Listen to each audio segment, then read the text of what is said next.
मैं सच में आपको इनकरेज करने के लिए आया हूं। मुझे मालूम है कि इसकी आपको और मुझे, हम सबको आवश्यकता है। मैं इससे पहले आपको वर्ड ऑफ गॉड में इंकरेजमेंट दूं, मैं आपसे एक सवाल पूछता हूं। How many of you trust God? कितने लोग प्रभु पर विश्वास करते हैं? हाथ उठाइए। चलिए, प्रेज गॉड। मैं परमेश्वर का धन्यवाद करता हूं। मेरा दूसरा सवाल आपसे है कि क्या आप परमेश्वर पर विश्वास कर सकते हैं तब जब आप उसके बारे में कुछ नहीं जानते, या उसके बारे में आपके अंदर रुचि नहीं है, उसके कार्यों को समझने की, उसके वचन को पढ़ने की, और विशेष रूप से प्राचीन काल में परमेश्वर ने, इन द हिस्ट्री, परमेश्वर ने कैसे लोगों के साथ व्यवहार किया, काम किया, उन्हें बचाया, उनके लिए मार्गों को खोला, मैं आपको बताना चाहता हूं। इससे पहले कि आप परमेश्वर के साथ अपने भविष्य को तय करें कि भविष्य में परमेश्वर आपके लिए और आपके द्वारा बड़े काम करने जा रहे हैं, भविष्य में झांकने से पहले आपको इतिहास में झांक कर देखना होगा कि उस परमेश्वर ने प्राचीन काल में, हिस्ट्री में लोगों को कैसे संभाला, कैसे बचाया, कैसे उपाय निकाले, और कैसे उन्हें परमेश्वर ने इस्तेमाल किया। इसलिए बाइबल के अंदर पुराना नियम और नया नियम, दो नियम है, ठीक है। नया नियम जो है वो परमेश्वर की प्रतिज्ञाएं हैं और भविष्य के बारे में परमेश्वर की योजनाएं हैं, जो भविष्य में परमेश्वर आपके लिए करने जा रहे हैं। लेकिन पुराना नियम जो है वो ये बताता है कि परमेश्वर ने प्राचीन काल में, हिस्ट्री में लोगों के साथ कैसे अद्भुत काम किए और कैसे परमेश्वर ने उन्हें बचाया, उन्हें संभाला और निकाला। क्योंकि जब आपके पास प्राचीन काल का, हिस्ट्री का एक्सपीरियंस होगा तो आप भविष्य में खड़े रहेंगे। आप समझ रहे हैं मैं क्या कहना चाह रहा हूं? अगर आपका होमवर्क अच्छा है, अगर आपने अच्छी पढ़ाई घर पर की है, तो आने वाले एग्जाम को आप बहुत आसानी से कर पाएंगे। लेकिन आपने घर में पढ़ाई नहीं की है, तो आने वाला जब एग्जाम होगा और एग्जाम शीट आपके सामने होगी, तब आपको बहुत तकलीफ होगी। और जीवन तो एक एग्जाम है, हर रोज आपको एक एग्जाम देना ही है। जीवन एक यात्रा है, प्रत्येक दिन आपको इसमें युद्ध लड़ना है। इसलिए मैं हमेशा प्रत्येक जन को एनकरेज करता हूं कि आप वचन जरूर पढ़ा करें, चाहे थोड़ा पढ़े, लेकिन जरूर पढ़ें। ये दवाई की तरह निश्चित काम करता है, निश्चित, ये भोजन की तरह निश्चित काम करता है। जैसे आपको भूख लगती है, आप भोजन उठाकर खाना शुरू कर देते हैं और देखते हैं कि आपको एनर्जी मिल जाती है, आप ताकत, क्षमता, योग्यताएं जो हैं आपकी एक्टिवेट हो जाती है और आप अपने काम पे लग जाते हैं। आप कितने भी बिजी हो, आप कितने भी कामयाब हो, आपकी यात्राएं कितनी भी हो, आपका शेड्यूल कितना भी टाइट हो, थोड़ा सा समय अपने लिए वचन को दीजिए, क्योंकि वो आपको शक्ति देता है। दूसरा महत्वपूर्ण क्वेश्चन मैं आपसे पूछना चाहता हूं, आप में से कितने लोगों ने बाइबल के अंदर गिदोन की कहानी पढ़ी है? गिदोन, हाथ उठाइए। जिन्होंने पढ़ी है उन्होंने हाथ उठाए। आपको याद है गिदोन की कहानी? इंग्लिश में से गिडियंस कहते हैं, गिडियन, ठीक है। हिंदी में इसको गिदोन कहते हैं। अगर आपने पढ़ रखी है, परमेश्वर का धन्यवाद हो। अगर आपने नहीं पढ़ी है, तो आपके और मेरे लिए एक बार और अवसर है कि परमेश्वर आपसे गिदोन के जीवन से बात करना चाहता है। ये कहानी आपको मिलेगी न्यायियों की पुस्तक, बुक ऑफ जजेस, न्यायियों की पुस्तक, पुराने नियम में। अगर आपके पास बाइबल है तो जरूर खोलिए, पेज नंबर 300, पुराने नियम में 300 नंबर पेज पर आपको मिलेगा। और यहां पे लिखा गिदोन का चरित्र, यानी हम गिदोन के जीवन के बारे में मनन कर सकते हैं। चैप्टर 6, चैप्टर 7 और चैप्टर 8, ये 3 अध्याय हैं जो गिदोन के जीवन के बारे में बताते हैं। इन तीनों अध्यायों के अंदर गिदोन का जीवन समाप्त हो जाता है। गिदोन की जो सेवाएं हैं, जो काम परमेश्वर ने गिदोन को दिया, वो समाप्त हो जाता है। छोटा सा अध्याय है, लेकिन बहुत इंटरेस्टिंग कैरेक्टर है। यह लिखा है कि जब मिधानी लोग, मिधानी जो एक कम्युनिटी थी, शायद आपको नहीं मालूम होगा या मालूम होना चाहिए कि मिधानी जो लोग थे वो अब्राहम के ही एक वंश के लोग थे। अब्राहम के बहुत बड़ा कुटुंब था, आपको मालूम है। प्रभु ने कहा कि मैं तेरे बालकों को समुद्र के किनकों के नाई बढ़ाऊंगा। तो ये अब्राहम के ही वंश से, जिनको मिधानी कहा गया। और आधुनिक काल में, आज के समय में, ये मिधानी लोग कौन है? ये मिधानी लोग अरबियन लोग हैं, जो अरब में रहते हैं। सऊदी अरब के अंदर जो लोग रहते हैं, दे आर द मिधानीज। और बाइबल बताती है, अगर आप इसे अध्ययन करेंगे, कि परमेश्वर ने इजराइल के लोगों को मिधानियों के वश में कर दिया, उनके अधीन कर दिया। परमेश्वर की प्रिय प्रजा कौन सी थी? इजरायली लोग थे। परमेश्वर के प्रिय लोग थे, अपने लोग थे। परमेश्वर उनके लिए बहुत कुछ करना चाहते हैं। लेकिन आप पुराना नियम पढ़ते चलेंगे तो आप देखेंगे कि बार बार इजरायली लोग जो हैं वो परमेश्वर की आज्ञाओं को तोड़ते और परमेश्वर के खिलाफ योजना बनाते और वो सब कुछ करते जो परमेश्वर के विरोध में था। बार बार करते, एक बार नहीं, हर दिन कुछ नया ऐसा करते जिससे परमेश्वर को बड़ी तकलीफ होती। परमेश्वर को संभालना चाहता, लेकिन वो परमेश्वर के विरोध खड़े हो जाते। यहां तक कि दुष्ट आत्माओं की वेदी भी उन्होंने बना लिया, दुष्ट आत्माओं के मंदिर भी उन्होंने बना लिए। आप पढ़ेंगे, इसमें अच्छे से पढ़ेंगे। तो जब मिधानियों ने इजरायलियों के ऊपर शासन करना शुरू किया, लगभग एक लंबा समय रहा, कई वर्षों तक, तो ये जो मिधानी लोग थे, अरबियन लोग थे, क्या करते थे? ये इजरायली लोगों के खेत खलिहान में जो बीज होते थे, खाने पीने की जो चीजें होती थी, उनको चुरा लेते थे। भोजन लेकर उन पर वो अपने सैनिक लेकर आते। बाइबल में लिखा उनके बहुत ऊंट और घोड़े हुआ करते थे, अरबियन हॉर्सेस और उनके ऊंट हुआ करते थे, और वो इजरायलियों के कबीलों में जाते, उन्हें मारते, सताते और उनका भोजन छीन लेते और उनको मरने के लिए छोड़ देते। और ऐसा कई सालों तक होता रहा। नाउ इंटरेस्टिंग पॉइंट यहां पर यह है कि परमेश्वर ये सब होने दे रहा है। परमेश्वर होने दे रहा है। बाइबल कहती है, अगर आप इसे पढ़ेंगे, कि परमेश्वर ने मिधानियों के वश में 7 वर्ष तक इजरायलियों को डाल दिया। परमेश्वर के बिना नहीं हो सकता था। पढ़े, पहला पद पढ़े।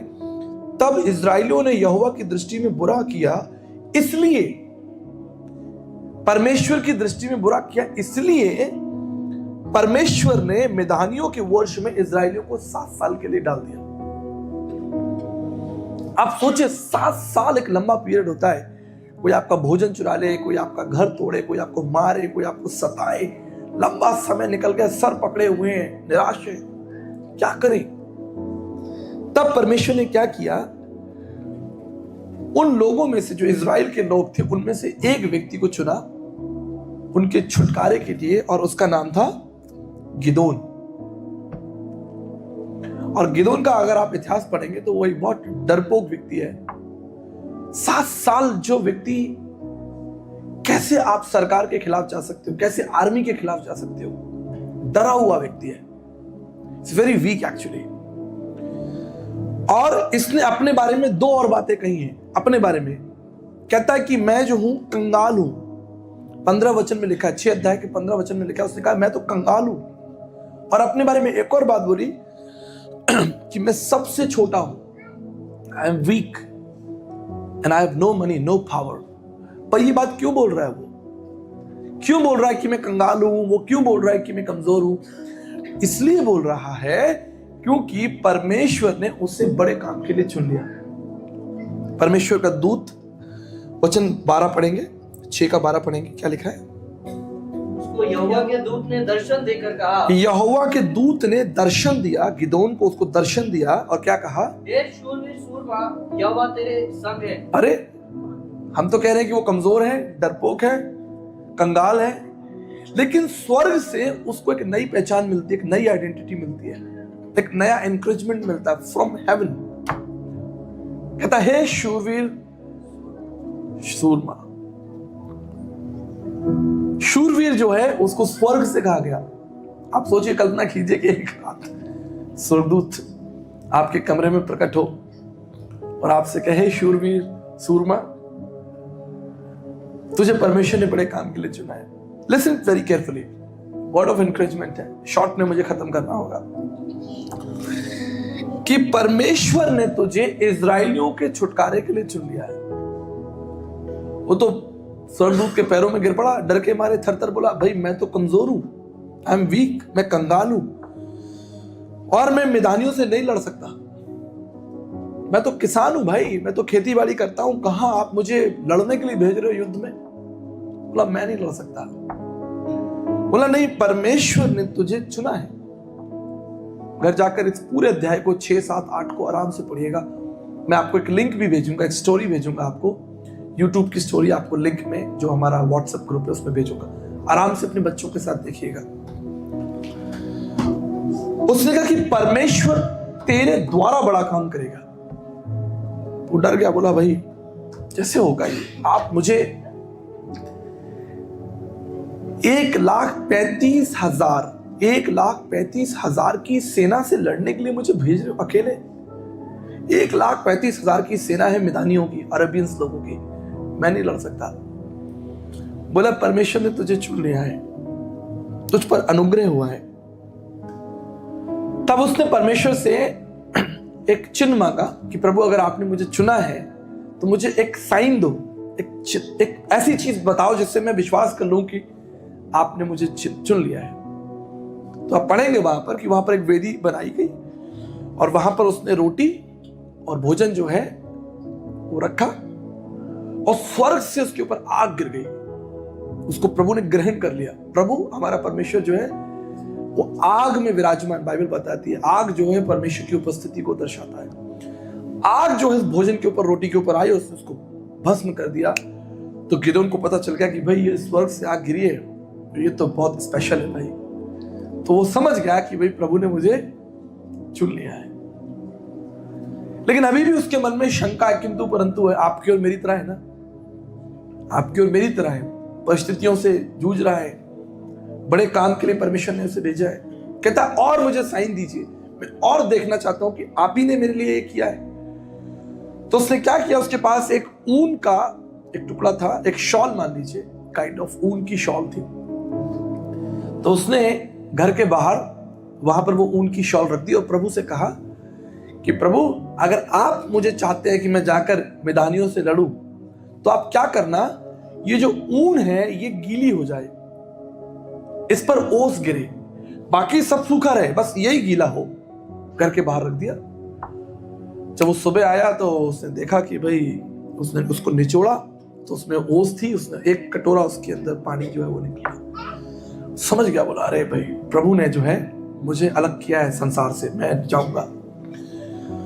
फिर वो परमेश्वर से कह रहा है प्रभु एक लास्ट बार माफ करना, प्रभु क्षमा चाहता हूं, एक और लास्ट बार मैं आपकी परीक्षा ले लूं क्या, एक बार और। प्रभु ने कहा चलो भाई एक और तुम टेस्ट लेना चाहते हो। तो गिदोन ने परमेश्वर से कहा कि इस बार क्या हो कि ये जो ऊन का टुकड़ा है, शॉल जिसे मान लीजिए, ये सूखी रहे लेकिन आसपास की जो भूमि है वो गीली हो जाए, पर ये टुकड़ा सूखा रहना चाहिए। दूसरे दिन आया, उसने देखा कि वो जो ऊन की शॉल थी, वो जो थी ऊन का जो टुकड़ा था वो बिल्कुल ड्राई है लेकिन आसपास गीला है। और वो समझ गया कि भाई ये तो परमेश्वर का काम है। और तब परमेश्वर ने कहा कि तू हियाव बांध, ढांढस बांध और तैयार हो जा, मैं तुझे मैदानियों से लड़ने के लिए भेजूंगा। अब कितने आदमी हैं? ये अकेला आदमी है। अब इसने क्या किया, इसने अपने विश्वास, बड़ी लंबी कहानी है। अभी तो इसने वेदियां भी तोड़ी, जो दुष्ट आत्माओं की वेदी थी, दुष्ट आत्माओं के मंदिर थे, उनको भी तोड़ा। सारे पड़ोसी मोहल्ले वाले इकट्ठे हो गए, तुमने कैसे तोड़ दिया भाई, हमारे उनकी वेदियों को कैसे तोड़ दिया। तो गिदोन के पिता ने कहा कि भैया क्या तुम्हें लगता है कि ये गुरु की या इनके बाल देवता की तोड़ी गई, अशूरा की वेदियां तोड़ी गई हैं, तो वही बना ले इसको और गिदोन को जो है दंड दे, तुम क्यों लड़ने आ गए? अगर आपका देवता सच्चा है, आपका परमेश्वर सच्चा है, तो वो गिदोन को दंड दे और वेदी को भी बना ले अपने आप। तो वही वो लोग ठंडे हो गए कि बात तो सही है कि अगर हमारे प्रभु में, हमारे ईश्वर में, बाल देवता में इतनी ताकत है तो वो बना लेगा वेदी। वो भी एक कहानी बीच में आई। अब जी आगे क्या हुआ कि गिदोन ने कुछ लोगों को इकट्ठा कर लिया, बोला भाई लड़ने चलना है, मैदानियों से लड़ने चलना है। तो कितने लोग इकट्ठा हो गए आपको मालूम है? 32,000 आर्मी हो गई।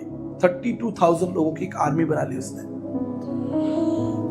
तब परमेश्वर गिदोन के पास में वापस आता है संदेश लेकर और क्या कहता है, गिदोन ये तू क्या कर रहा है?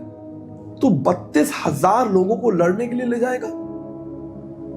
क्योंकि अगर तुम जीतोगे, जीत तो पक्की है, मैं तुम्हारे साथ हूं, लेकिन ये 32,000 लोग घमंड करेंगे बोलेंगे भाई देखो हम जीत के आए हैं, हमारे सर पर जीत का सेहरा बनना चाहिए, हमको इनाम मिलना चाहिए। प्रभु ने कहा इनकी संख्या को घटा दे। तो अनाउंसमेंट हुई भाई जिसको डर लग रहा है, जो कमजोर है वो चला जाए। तो 22,000 लोग जो हैं वो वहां से चले गए, जिनको डर वर लग रहा था कि भाई कहां फंसे हुए हैं, तो चले गए। 10,000 लोग रह गए। तब परमेश्वर ने वापस गिदोन से कहा ना, ये 10,000 लोग भी नहीं चाहिए, तो इनको क्या कर, नदी के किनारे इनको लेकर आ, सबको 10,000 लोगों को लेकर आ, और 10,000 लोगों से बोल कि एक साथ पानी पिए। 10,000 लोगों ने जब पानी पीना शुरू किया तो वहां पर प्रभु ने उसे आज्ञा दी कि इसमें 2 भाग होंगे। ये जो 10,000 लोग पानी पी रहे हैं, इसमें 2 भाग होंगे। जो लोग पानी को ऐसे उठाकर पी रहे हैं, पानी को हाथ से पी रहे हैं, चुल्लू बनाकर पी रहे हैं, उनको तो तुम डिस्क्वालीफाई कर दो। पर जो घुटने टिकाकर जल में, जैसे एक जानवर जो है कुत्ता पानी पीता है, जो जीभ से पानी पी रहा है बहती नाली उसका, नदी का, वो सक्सेसफुल लोग होंगे। उनके साथ तू खड़ा हो जाना। और वो लोग कितने रहे? 300। 10,000 की भीड़ में से, आर्मी में से, अब आर्मी कितनी रह गई? 300 लोगों की आर्मी रह गई। और मैदानी लोग कितने हैं? 1,35,000, 1,35,000 जो है वो आर्मी है।